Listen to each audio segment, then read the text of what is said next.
안녕하세요. 여러분이 꼭 알아야 할 이슈를 차분하게 정리해드리는 모두의 정보입니다. 오늘 영상이 도움이 되셨다면 구독과 좋아요, 알림 설정까지 함께 눌러주시면 큰 힘이 됩니다. 지금부터 개인정보 유출 사태 이후 쿠팡을 둘러싸고 불거진 청문회 논란과 추가 의혹, 그리고 영업정지 가능성까지 현재 상황을 정리해드리겠습니다.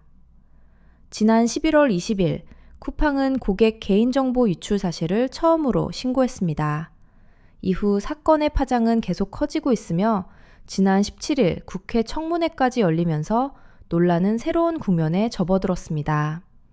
일각에서는 이 사태가 단순한 사고를 넘어 정부가 쿠팡의 영업 정지까지 검토할 수 있는 상황으로 번지고 있다는 말도 나오고 있습니다. 먼저 청문회 상황부터 살펴보겠습니다. 국회는 쿠팡의 책임을 묻기 위해 핵심 관계자들을 증인으로 불러 청문회를 진행했습니다.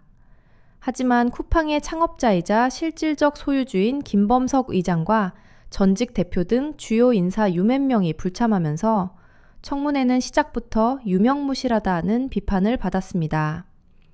대신 새 임시대표인 해롤드 로저스 최고 관리 책임자 겸 법무 책임자가 출석했지만 책임을 회피하기 위해 외국인 대표를 내세운 것 아니냐는 지적이 이어졌습니다.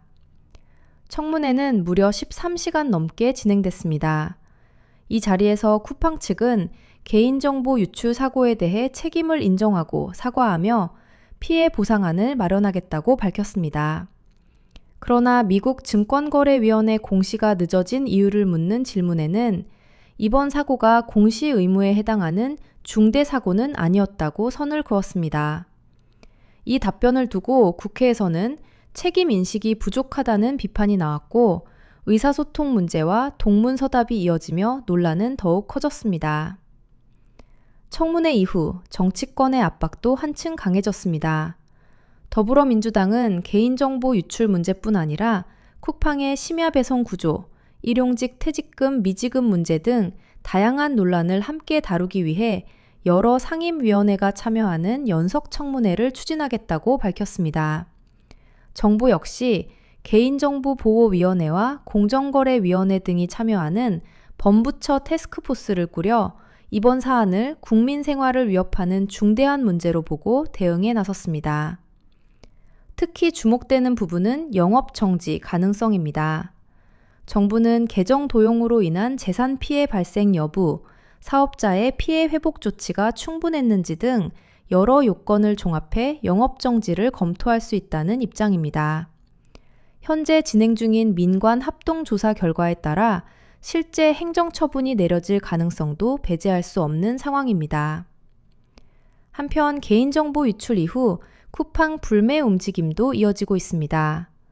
일부 보도에 따르면 해킹 사태 이후 일간 이용자 수가 단기간에 감소했지만 카드 결제 금액은 오히려 늘어난 것으로 나타났습니다. 이는 불매 여론과 달리 여전히 많은 소비자와 판매자들이 쿠팡을 이용하고 있다는 의미로 해석됩니다. 쿠팡의 입지가 여전히 견고한 이유로는 빠른 배송과 가격 경쟁력, 그리고 쿠팡을 대체할 만한 뚜렷한 플랫폼이 없는 시장 구조가 꼽히고 있습니다. 이런 상황 속에서 쿠팡과 같은 대형 플랫폼을 규제할 수 있는 제도적 장치가 필요하다는 목소리도 다시 커지고 있습니다. 결국 이번 사태는 단순한 개인정보 유출 사고를 넘어 거대 플랫폼의 책임과 정부의 규제 범위가 어디까지인지 묻는 문제로 확대되고 있습니다. 쿠팡에 대한 조사 결과와 정부의 판단이 어떤 결론으로 이어질지, 그리고 이 사건이 플랫폼 산업 전반에 어떤 영향을 미칠지 주목할 필요가 있어 보입니다. 지금까지 쿠팡 개인정보 유출 사태 이후 청문회 논란과 영업정지 가능성까지 현재 상황을 정리해드린 모두의 정보였습니다. 영상이 도움이 되셨다면 구독과 좋아요, 알림 설정을 꼭 눌러주시고 앞으로도 중요한 이슈를 빠르고 정확하게 전해드리겠습니다. 감사합니다.